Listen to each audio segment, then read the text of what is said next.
சிம்ம வீட்டை வந்து மாபெரும் சுபர்கள், இரு சுபர்களான குரு மற்றும் சுக்கிரன் 2 பேருமே தொடர்பு கொள்றாங்க. சிம்மாதிபதி 8ஆம் வீட்டில் போய் உட்காந்துருந்தா கூட நட்பு வீட்டில் குருவோட வீட்டில் தான் உட்காந்துருக்காரு. அதனால பெரிய நெகட்டிவ் இல்லை.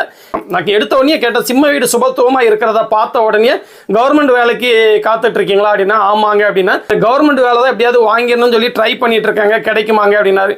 தாராளமாக கிடைக்குங்க. இப்போ வந்து சந்திர தசை இப்போ நடந்துகிட்டு இருக்கு.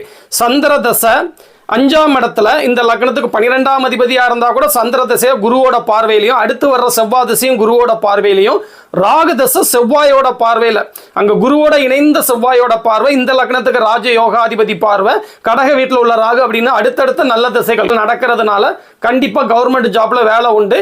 அதே நேரத்தில் செவ்வாய் சனி அதிக சுபத்துவமா இருக்கிறதுனால இந்த ரயில்வே துறைக்கு வந்து வேலைக்கு வந்து செவ்வாய் சனி சுபத்துவமா இருக்கணும். அந்த அமைப்பு உங்க வேலைக்கு இருக்குது. நீங்க வந்து மத்திய அரசு பணியாவே அது இருந்தா கூட தமிழ்நாட்டுக்குள்ளேயே வேலை பார்க்குற அந்த ரயில்வே சம்பந்தப்பட்ட வேலைகள் வந்து உங்களுக்கு தாராளமாக கிடைக்கும்.